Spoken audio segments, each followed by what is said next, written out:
My name is Delia, and I'm 34 years old. 3 years ago, at her own birthday dinner, in front of 19 members of our family, my mother set down her wine glass and told me, "There's no seat for you at this table anymore. You made your choice when you married that farmer." I didn't raise my voice. I picked up my coat, thanked the server who'd brought my untouched plate, and walked out of the restaurant my family had owned for 40 years. What my mother didn't know, what nobody at that table knew, was that my grandmother had already signed a piece of paper before she passed. One document, sitting quietly in a lawyer's filing cabinet, with my name on it. I didn't say a word about it for 3 years. I just worked. And last month, when 300 people lined up outside a building my mother had been trying to buy for 2 years, she finally found out what that paper said, in public, with the whole county watching. Welcome back to channel, where quiet people let the paperwork do the talking. If you've ever been told there's no seat for you, type "my own table" in the comments and hit subscribe so you don't miss the ending, because she didn't just show up to my grand opening. She stood in my doorway. Let me take you back to the beginning, because none of this makes sense unless you understand two things: my mother's table and my grandmother's hands. My mother's table is mahogany, 12 feet long, and it seats exactly 12 people. It sits in the private dining room of the Lindenwood, the restaurant my family has owned in Carvin, Georgia, since before I was born. 12 seats. Remember that number because in our family, those 12 seats were never just furniture. They were a scoreboard. Who sat closest to my mother told you who was up that year. Who got moved toward the far end told you who had disappointed her. And who didn't get a seat at all. Well, I learned more about that last category than anyone should. My mother is Vivian. If you live anywhere within an hour of Carvin, you've eaten her food, or you've wanted to. The Lindenwood has a wine list longer than some novels, and a waiting list for Saturday nights that runs 6 weeks deep. My mother built that reputation the way she does everything, relentlessly, beautifully, and with absolute certainty that her way is the only way. White tablecloths. French technique. A dress code printed on heavy cardstock. She used to say that a restaurant is a theater, and the customer should never see the labor, only the performance. My grandmother, her mother, believed the exact opposite. Nana June believed you should see every bit of the labor, because the labor was the love. June Harrow grew up the daughter of a mill family. The old Harrow Mill sits on the creek 2 miles outside town, a big brick building from 1924 with a water wheel that stopped turning before I was born. Her father ground corn and wheat there for half the county through the Depression, and June grew up shucking, kneading, canning, stretching one chicken across 3 days of meals for 8 people. When the mill closed in the 70s, the family scattered, but Nana June stayed in Carvin, married my grandfather, and cooked. Everything I know that matters, I learned standing on a step stool in Nana June's kitchen. She had this recipe box, a dented blue tin with a rooster painted on the lid, paint mostly worn off from 60 years of flour-dusted hands opening it. Index cards inside, written in pencil, some of them in her mother's handwriting, some in her grandmother's. Buttermilk biscuits. Brunswick stew. A cornbread recipe with a note in the margin that just said "don't rush it." When I was 9 years old, she put that box in front of me and said, "Everything in here was invented by a woman nobody thanked." You remember that when people tell you what counts as fine cooking. My mother and Nana June loved each other the way 2 strong rivers love each other, loudly and mostly by colliding. My mother thought Nana June's food was peasant food, something to be elevated, refined, plated with tweezers. Nana June thought my mother's restaurant was a lot of fuss to charge $40 for not enough dinner. They went years at a time barely speaking. And me, I was the rope in that tug-of-war from the time I could hold a whisk. I should tell you about my father here, briefly, because his absence shaped all of it. My dad passed when I was 19, heart, sudden, no warning. He was the soft one, the one who could make my mother laugh until her shoulders came down from around her ears. After he was gone, something in my mother locked. The restaurant became everything. My older brother Preston went to work for her straight out of college, front of house, then operations, then her right hand. Preston is not a bad man. I want to say that now, before everything else I'm going to tell you. He's a man who learned early that the safest place to stand was behind our mother, agreeing. Me, I went the other way. Culinary school, which my mother approved of. Then a stage at a farm-to-table place in Asheville, which she tolerated. Then, instead of coming home to take my place at the Lindenwood, I took a job as a line cook at a barbecue and vegetable place that served food on metal trays, and my mother stopped telling people what I did for a living. I worked the line for 6 years. I worked stations most of the boys wouldn't. I burned my forearms into a map of scars I'm honestly proud of, and I got good. Not impressive on paper good. Good the way Nana June was good. Fast, calm, no waste, food that made strangers close their eyes on the first bite. Every Sunday, no matter what, I drove out to Nana June's little house, and we cooked. That was the deal of my 20s. Brutal weeks on the line, Sundays with her. She was slowing down by then. Her hands had gotten unreliable, and it made her furious, so I became her hands. She'd sit on the kitchen stool directing me like a tiny gray-haired conductor. More fat than that, girl, this isn't a hospital. Somewhere in those Sundays, around a pot of greens, she started talking about the mill. You know we still have it, she said one afternoon. I remember my hand stopped over the cutting board. I'd always assumed the mill went to the bank decades ago, the way everyone assumed. Nana June snorted. Bank never got it. My daddy made sure of that. It's been sitting in my name 50 years, leaking and waiting. She looked at me over her glasses. Everything's waiting for something, Delia. Even buildings. I didn't think much of it then. My name is Delia, and I'm 34 years old. 3 years ago, at her own birthday dinner, in front of 19 members of our family, my mother set down her wine glass and told me, "There's no seat for you at this table anymore. You made your choice when you married that farmer." I didn't raise my voice. I picked up my coat, thanked the server who'd brought my untouched plate, and walked out of the restaurant my family had owned for 40 years. What my mother didn't know, what nobody at that table knew, was that my grandmother had already signed a piece of paper before sold people say things over greens. I want to be honest with you about that. I did not spend my 20s scheming over a building. I spent my 20s cooking and falling in love, because this is where Sam comes in. I met Samuel Hartley at the Carvedon Farmers Market at 6 in the morning, arguing with him about tomatoes. I was buying for the restaurant. He was a third-generation farmer with 40 acres east of town, and he had the gall to tell me the heirlooms I wanted weren't ready, and he wouldn't sell them to me 3 days early just because a chef was impatient. "They'll be right on Friday," he said. "You can have them right, or you can have them now. Not both." I bought them Friday. They were perfect. I came back the next week mostly to tell him so, and the week after that for no reason I was willing to admit. Sam is the calmest person I have ever met. He works dawn to dark, knows the weather by the way the air sits on his arms, and reads more in winter than anyone in my family reads in a decade. The first time I brought him to Nana June's, he spent 2 hours fixing the slow drain in her sink without being asked, then sat down and ate 4 helpings of her chicken and dumplings and asked her how her people came to mill flour. She talked to him until 10 o'clock at night. When he went out to warm up the truck, she grabbed my wrist with that papery grip and said, "That one sees what things are worth. Most people only see what they cost." You can probably guess how it went with my mother. The first dinner, she was polite the way Frost is polite. She asked Sam what he did, and when he said he farmed, she asked what he was building toward, and when he said, "A good farm," she smiled the smile she gives a table that's about to send something back, and changed the subject to Preston's expansion plans. In the kitchen afterward, drying glasses nobody needed dried, she said to me, quietly, reasonably, "He seems like a kind person, Delia. I just want you to think about whether kindness pays for the life you were raised in. That's all. I'm thinking about your future. That's a mother's job." That was always her register, I want you to understand. My mother almost never raised her voice in private. Everything came out sounding like concern. "We just want what's best. You've worked too hard to settle. I know more about this business than you do, sweetheart. That's not an insult, it's arithmetic. You can't argue with fog." I'd leave those conversations with my throat tight, and no single sentence I could point to. Sam proposed in October, in the middle of his east field, with dirt on his knees because he'd been digging sweet potatoes right up until the moment he couldn't wait anymore. The ring was his grandmother's.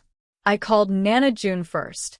She laughed that big crow laugh of hers and said, "Finally, bring me cake when you set a date." Then I called my mother. There was a silence on the line long enough that I checked the screen to see if the call had dropped. Then, well, I suppose you've decided then. Not congratulations. A verdict recorded. Over the next 8 months, while Sam and I planned a small wedding at the farm, my mother conducted what I can only call a quiet campaign. Never seen, just pressure, applied evenly, from every direction. Preston took me to lunch and said gently, "Mom's worried you're closing doors. The Lindenwood is yours too someday, you know that, but optics matter in this business. She just wants you to slow down." My Aunt Rosalind, my mother's younger sister, who I'll come back to because Rosalind matters, called to feel out whether I might do a long engagement, just to let everyone breathe. Even the family attorney's office sent me, out of nowhere, a courtesy packet about prenuptial agreements that I had not requested. I planted my feet, politely the way I was raised. I said, "I love him. The date is set. You're all invited." And then Nana June got sick. Not dramatically. I won't make her ending into a spectacle, because she would have hated that. Her heart just started keeping poor time, the way old hearts do, and through that last winter the Sundays got quieter. We cooked smaller. She supervised from her chair. One of those afternoons, in February, she had me drive her into town to see Marcus about some papers. Marcus Bell has been the Harrow family attorney for 30 years, a careful, unhurried man with an office above the pharmacy. I sat in the waiting room for 40 minutes reading a fishing magazine while my grandmother did whatever she did. When she came out, she was buttoning her coat and looking pleased with herself in a way that made me suspicious. "What was that about?" I asked in the car. "Housekeeping," she said. And then, looking out the window at the bare trees. "You and that farmer are going to need somewhere to put all that stubbornness one day." She passed in April, quietly at home, with her box fan on, because she didn't trust April heat. I was the one who found her recipe tin set out on the kitchen table, square in the middle like a place setting. There was a sticky note on the lid in her pencil scrawl, for Delia. "Don't rush it. I want to mark something for you here, before we go on." The reading of my grandmother's will was small and short. Most of what she had was modest. The house, which sold to cover her final expenses, some savings split between her church and a scholarship fund at the high school. My mother attended, sat straight-backed through it, and left believing she had heard everything. The recipe box came to me in front of everyone. Nobody blinked at that. Everyone knew the box was mine in every way that mattered. But there was a second appointment, 2 weeks later, just me, in Marcus Bell's office above the pharmacy. Because not everything my grandmother owned was in the part read aloud to the family. One asset had been transferred separately, recorded properly at the county office, sitting in the public record for anyone who ever thought to look. Nobody thought to look. Hold that. We'll come back to it. Because first I have to tell you about the wedding and the birthday dinner, and the 3 years my family pretended I didn't exist. We got married in June, 14 months after Nana June passed, under the big oak at the edge of Sam's East Field. 40 chairs. Mason jars because yes, we are exactly that couple, and I regret nothing. My best friend Tasha did the flowers. Sam's father, who has maybe 200 words in him on a talkative day, gave a toast that was 11 words long and made grown men wipe their eyes. My boy waited for the right one. Anybody can see why. 4 of those 40 chairs sat empty. My mother RSVP'd no on the printed card, in her beautiful handwriting, with no note. Preston called the week before, and I could hear the misery in him. I want to be there. But if I come, and Mom doesn't, it becomes a whole thing. You know how it gets. It turns into a story people tell. I'm trying to keep peace here. You understand. He said you understand the way people do, when they're really asking permission. I didn't give it. I just said, "The chair will be there, Preston," and let him sit with that. He didn't come. His wife Brooke sent a gravy boat. Aunt Rosalind came.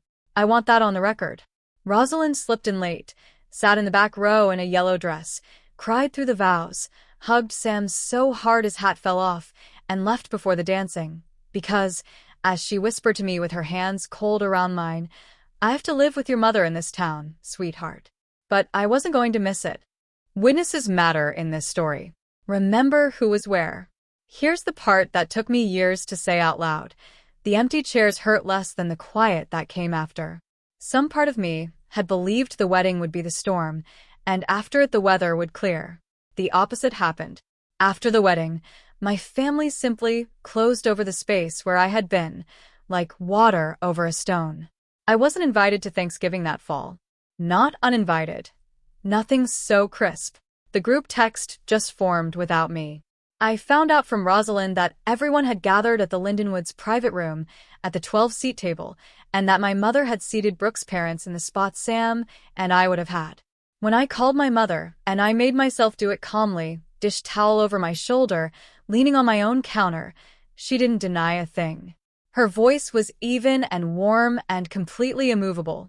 "Delia, honey, it wasn't a statement. It's just that things are simpler this way right now. Feelings are still raw." Brooke's parents were lovely company. "We'll all find our way back to each other when the time is right." A pause, and then the sentence that I still hear in my back teeth. "You made a big choice without us. You can't make a choice like that and expect everything else to stay the same. That's not punishment, sweetheart. That's just how choices work. That's how it sounds. What happened to me? I need you to hear it accurately." Nobody screamed. Nobody threw anything. My disownment was administered like a course correction in a well-run business, politely, incrementally, and with total confidence that it was for my own good. Christmas. A card. Signed Mom. No invitation. My birthday. A text at 9:40 at night. When Sam's farm had a brutal spring, a late frost took half the early planting, and we were scraping.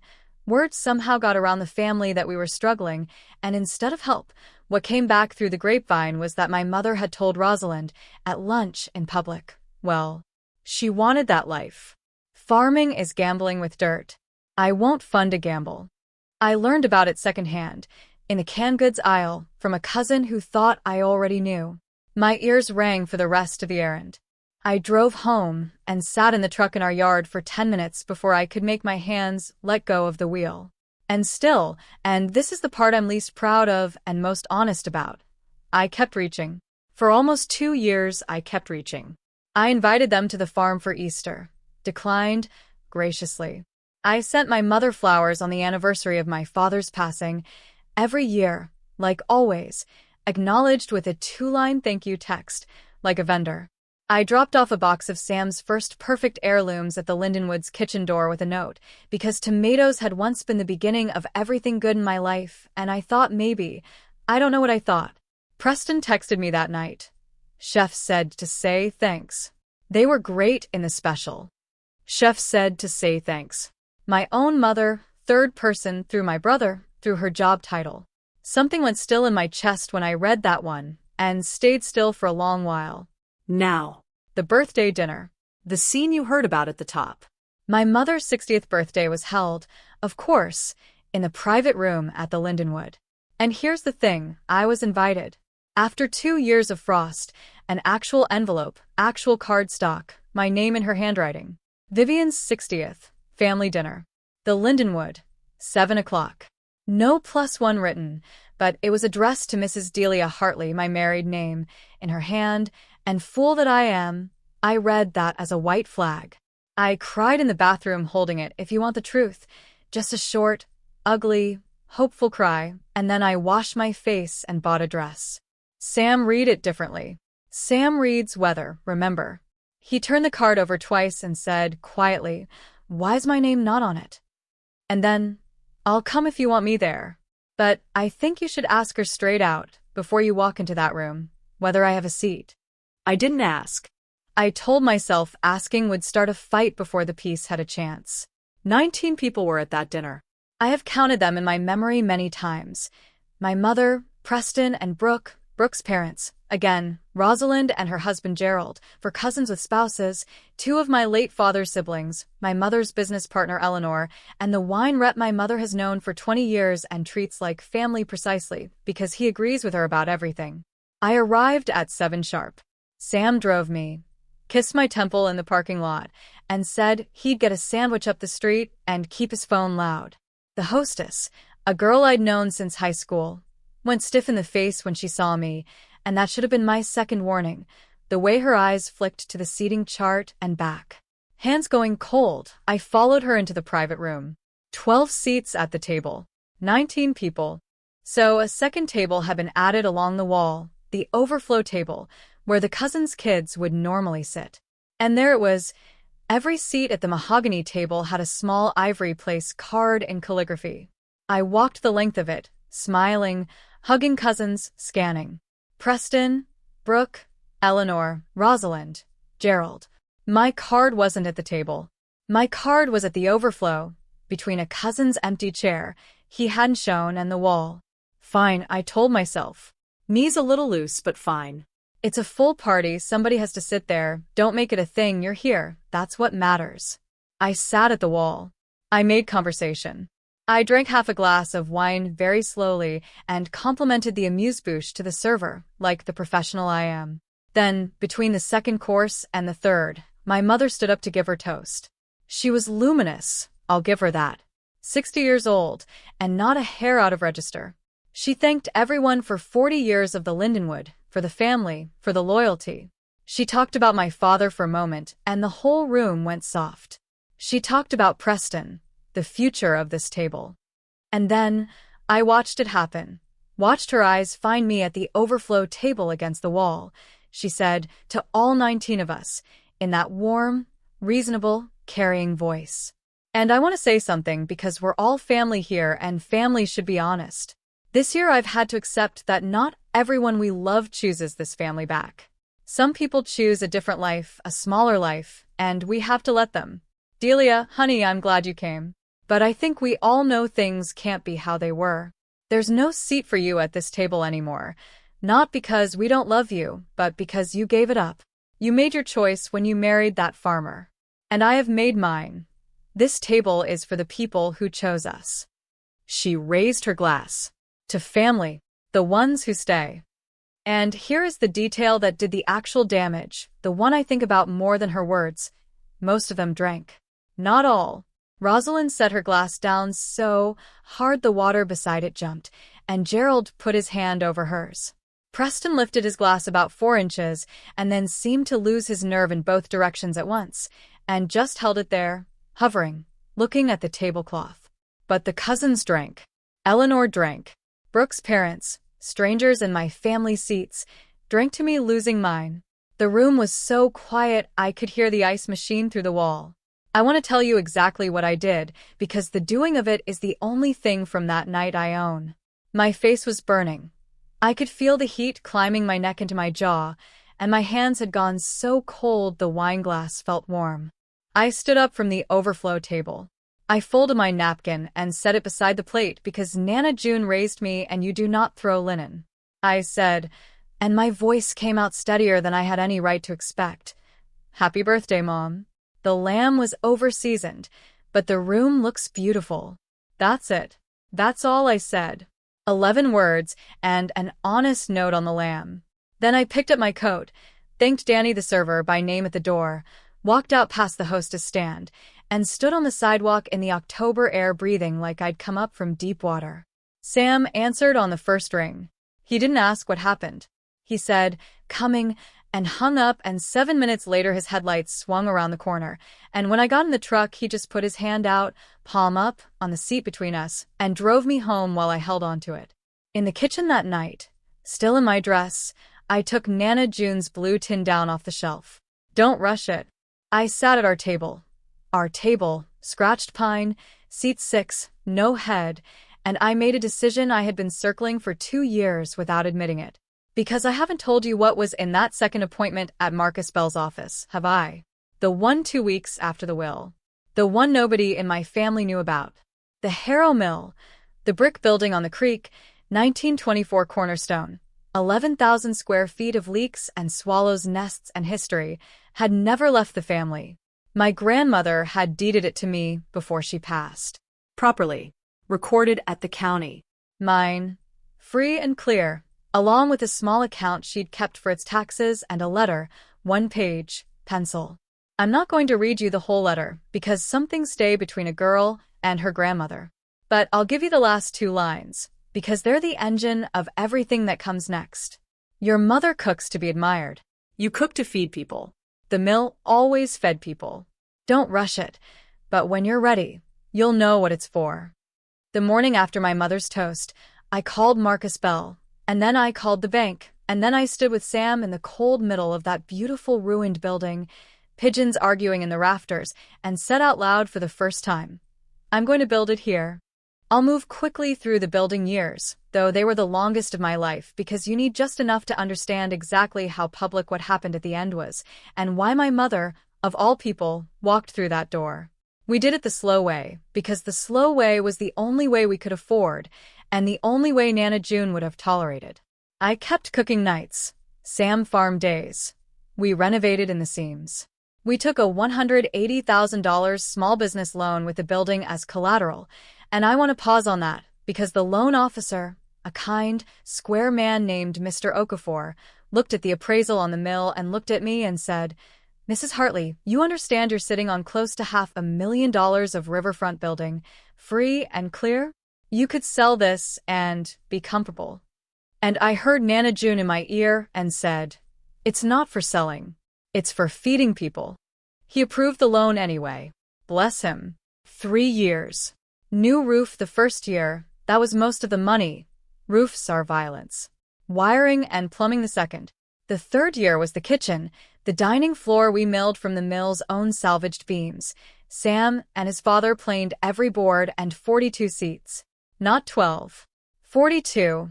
At long communal tables, no head seat anywhere, because at June's table, that's what we named it, June's table at the Harrow Mill, nobody outranks anybody at dinner. The menu was the blue tin, elevated only by care.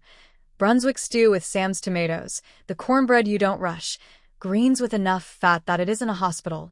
Sam's farm became the restaurant's farm. Tasha left her florist job to run our front of house. We hired 4 kids from the high school's culinary program, partly because Nana June's scholarship fund had paid for 2 of them, and when the universe hands you symmetry like that, you take it.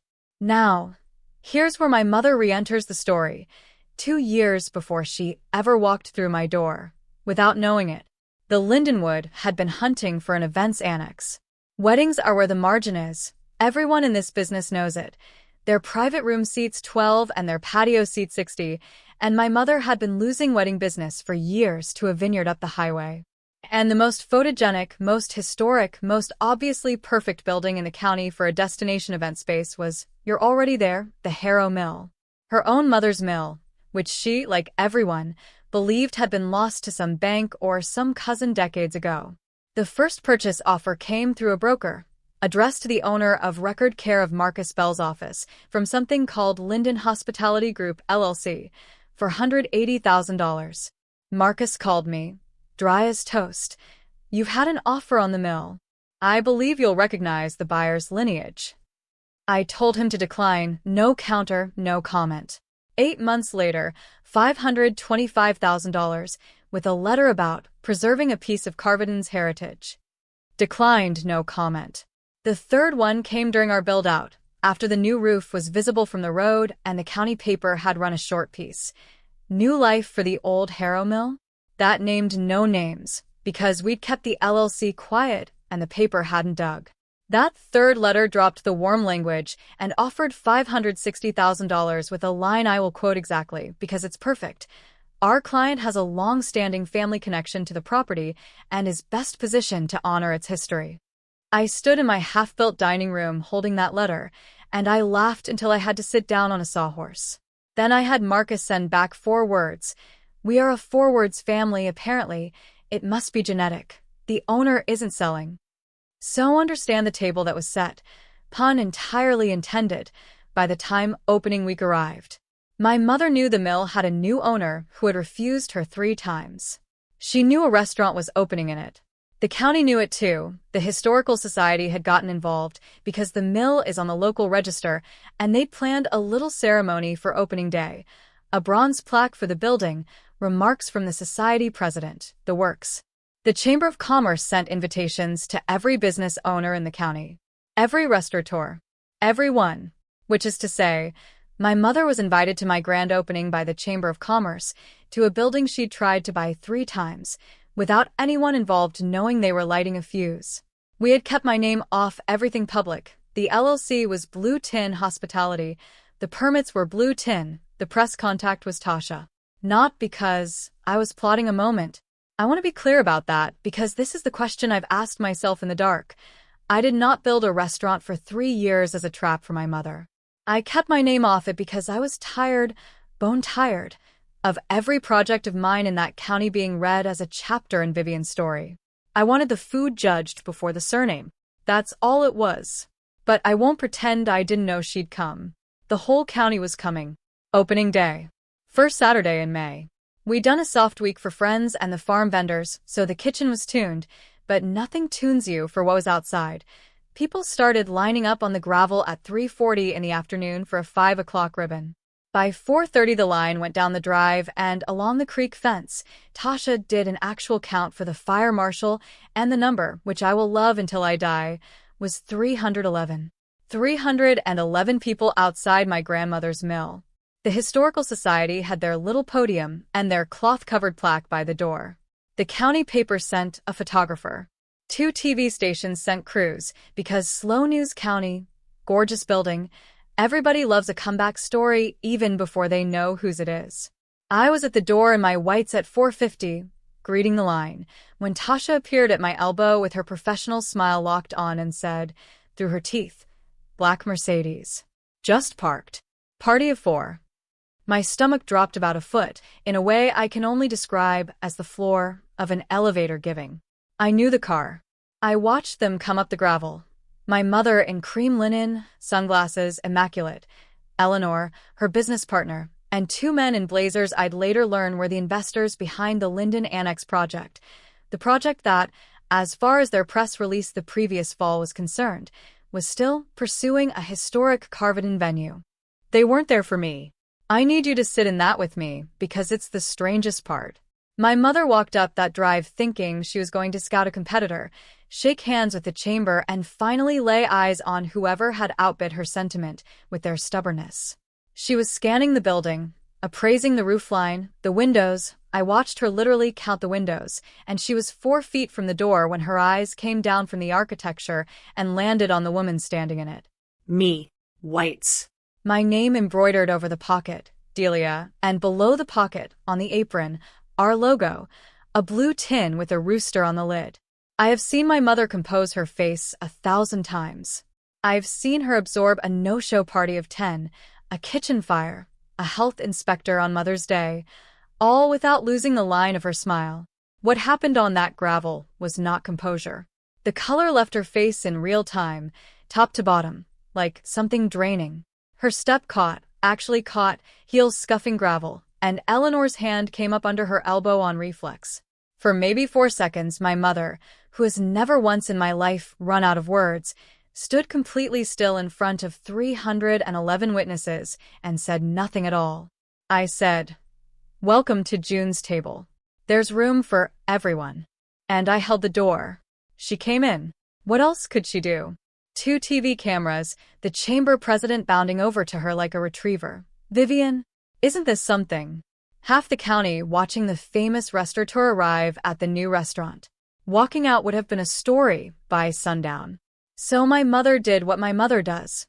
She put her smile back up, a half-second slow, and let herself be carried in on the current of the crowd.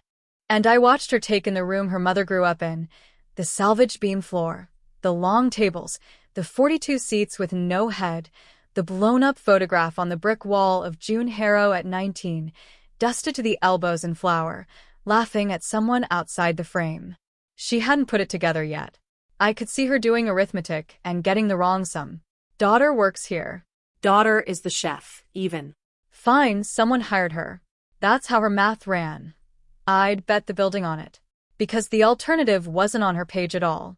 At 5:15, the Historical Society president, Mrs. Albright, retired school librarian, glasses on a chain, a woman with no idea she was holding a detonator, tapped the microphone by the door for the plaque ceremony. The crowd compressed in around the entry. My mother and Eleanor ended up 8 feet from the podium, hemmed in by neighbors. Sam came in from the side and stood next to me, smelling like cut grass, and put his hand flat on my back, and I leaned 1 degree into it. Mrs. Albright gave the history first. The 1924 cornerstone. Old Mr. Harrow grinding flour through the Depression and famously never letting a family leave empty-handed, paid or not. The mill closing, the decades of swallows. We feared, she said, as so many towns fear, that this building would be lost, sold off, parceled out, or pulled down. Today, I am delighted to tell you why it wasn't. She unveiled the plaque. And then she read it aloud into the microphone to 311 people, 2 cameras, and my mother. The Harrow Mill, built 1924 by the Harrow family, continuously held by the Harrow family for 101 years.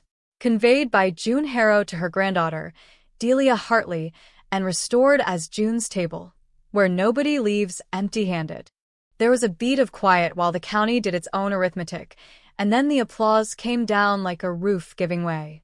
But I wasn't listening to the applause. I was watching one face. Conveyed by June Harrow to her granddaughter. My mother heard, in one public sentence, every private thing at once. That the mill had never left the family, that her mother had owned it her entire life and never told her. That her mother, given 1 heirloom and 2 descendants, had passed over her and Preston and chosen me. Chosen me before the wedding, before the toast, before any of it, which meant it wasn't a reaction. It was a verdict. And that the anonymous owner who had told Linden Hospitality Group the owner isn't selling 3 times in writing, through an attorney, was the daughter she'd announced there was no seat for. Mrs. Albright then did the thing that finally closed the loop, and I promise you she meant nothing by it. She consulted her index card and said brightly, "And I'm told the family's attorney, Mr. Marcus Bell, who recorded the original conveyance, is here." Marcus, wave. "Yes. Mr. Bell tells me the deed transfer was June Harrow's last legal act, signed that February, and that her instruction in the file reads, and I quote, 'The mill goes to the one who'll open the doors.'" Marcus waved his quiet wave. The cameras found him. The county paper photographer, who is 24 and was raised right, got the picture that ran on the front page the following Thursday. The plaque in the foreground, me and my whites with my hand over my mouth, because that instruction, those words, I had never heard them read aloud, and my breath went somewhere and didn't come back for a second, and behind my left shoulder, slightly out of focus but unmistakable to every soul in Carvin, Vivian of the Lindenwood, white as the tablecloths she's famous for, looking up at her own mother's name in bronze. People ask me, Tasha asked me that night, Sam asked me gently a week later, what I felt in that moment, watching her. I'll tell you what I told them. My whole body had been braced for triumph, and triumph never arrived. What arrived instead was quieter and heavier. My jaw ached from holding steady. My eyes stung once, briefly, at the one who'll open the doors. That was for Nana June, not for victory. And toward my mother, watching her stand alone in a crowd that was starting, in ones and twos, to glance sideways at her. What I felt was the strange, hollow stillness you feel when a storm you've sheltered against for years finally passes over your house and breaks on someone else's field. She didn't make a scene. Give her that. She will never make a scene. When the applause ended, the chamber president, oblivious, boomed, "Vivian, you must be so proud." And the entire front third of the crowd went silent at once, the specific small-town silence of 300 people who all know exactly what the famous toast at the famous birthday was, because Carvedon keeps no secrets except, apparently, mine. My mother looked at him, looked at me, and she found 6 words. "It's a beautiful building," she said. It always was. Then the doors opened for service, the line surged, and I did the only thing I know how to do with my hands shaking. I went to my kitchen, and I cooked. We did 287 covers on opening night. The cornbread sold out by 7. At some point in the rush, Tasha leaned into the pass and said, "Table 11, seat 3. And I looked up through the heat lamps and across my grandmother's dining room, and there was my mother, seated by the crowd's current at a long communal table between the man whose services our well pump and Mrs. Albright, with a bowl of Brunswick stew in front of her, her mother's recipe, card 41, blue tin. And I watched her take one spoonful and stop and set the spoon down and press her napkin to her mouth and keep it there for a long moment, the way you do when a taste reaches all the way back. She ate the whole bowl. She left before dessert. She paid cash, tipped 20%, and was gone before I could decide whether to walk over. What happened over the next 6 weeks, I mostly heard the way I'd heard everything for 3 years, sideways through Rosalind, through the county's churn, except now the current had reversed. The Thursday paper ran the front page. Harrow Mill comes home. Granddaughter reopens family landmark as June's table. The story was warm and accurate and contained one sentence of journalism that did more damage than any insult could. Property records show the mill's owner declined 3 purchase offers from Linden Hospitality Group, an entity connected to the Lindenwood, which announced last fall that its planned events annex would be sited at a historic Carvedon venue. That was all. No quote for me. I decline comment, and I will always decline comment. But the county can read a map. The Lindenwood had spent a year letting people believe the mill was theirs an all-but signature, and the signature belonged to the daughter from the toast. The annex project died quietly within the month. The 2 blazered investors pulled back to reassess site options, per a statement nobody believed. Eleanor, I'm told, was incandescent, not at me but at the year of due diligence that had never once turned up the owner's name, which fair. Bookings tell their own story. That summer, for the first time in anyone's memory, the Lindenwood had open Saturdays in wedding season, while we were waitlisted to October, and I was teaching 2 scholarship kids to make biscuits at 6 in the morning because we could not laminate dough fast enough. The family came apart for my mother in exactly the order you'd expect, which is to say, in order of courage. Rosalind first, though Rosalind had never really left. Now she just stopped hiding it, started taking her book club to June's table monthly, and telling anyone who asked that June Harrow was her mother too, and the stew was correct. The cousins trickled in over the summer, sheepish, hungry, suddenly warm. I fed all of them. Nobody leaves empty-handed. It's on the plaque. I don't get to make exceptions just because someone once drank to my exile. Preston took 11 days. He came alone on a slow weekday afternoon, sat at the counter, ordered coffee, and turned the cup 90 degrees 4 times before he could speak. What he eventually said was halfway between an apology and a pitch. That's Preston, both things at once, forever. I should have stood up at the birthday. I've known it every day since. I held my glass in the air like an idiot because I couldn't pick a direction. A breath. Also, and tell me if this is out of line, the Lindenwood's Produce program is a mess and your husband's farm is the best in the county and I'd like to buy from him. Full price, no family discount, like a regular account. I looked at my brother for a long moment. Then I called Sam, and Sam, who keeps his accounting in a spiral notebook and his grudges nowhere, said, "Tell him deliveries Thursdays. He unloads his own truck." They shook on it in my parking lot. It's not absolution. It's Thursdays. Sometimes Thursdays are how families start over. And my mother. You want to know about my mother? She came back on a gray weekday in late June, alone, at 2:40 in the afternoon. The dead hour. The hour a restaurant person chooses on purpose when they want a room empty, and we both knew she knew that. Tasha came to the kitchen with her eyebrows at her hairline. I took my apron off, and my fingers wouldn't work the strings for a second, and then they did, and I walked out and seated my mother myself, at the end of a long table, in my grandmother's building. She had reading glasses on a chain. I had never once seen my mother wear them in public. She looked at the menu, at the names, June's cornbread, the Friday tomatoes, greens the right way, for much longer than it takes to read it. Then she took the glasses off and looked up at me, and my mother, who delivers verdicts, asked a question. Did she ever say why? Her voice was level, but her hands weren't. There was a fine tremor in them. She kept trying to park against the table edge. I was her daughter. I built a restaurant too, Delia. I built it for 40 years. And she walked past me and gave the mill to you, and never said a word to me about it. So I'm asking you because you were in all those Sunday kitchens I wasn't. Did she say why? I thought about the letter. I thought about your mother cooks to be admired. You cook to feed people, and how that sentence would land on a 60-year-old woman in an empty dining room, and what it would build, and what it would burn. And I decided that sentence belongs to the dead and to me, and chose a different true thing. She said the meal should go to the one who'd open the doors. I let that sit. Mom, you'd have made it beautiful, but you'd have made it exclusive. She wanted it open. My mother looked around the room, the long tables, no head seat anywhere, the photograph of her mother laughing in flower, for what felt like a full minute. The afternoon light came through the creekside windows and laid itself across the floorboard Sam planed. When she finally spoke, her voice had dropped its public register entirely, and what came out was small and unarmored, and so unlike her that my throat closed around it. There was a seat for you.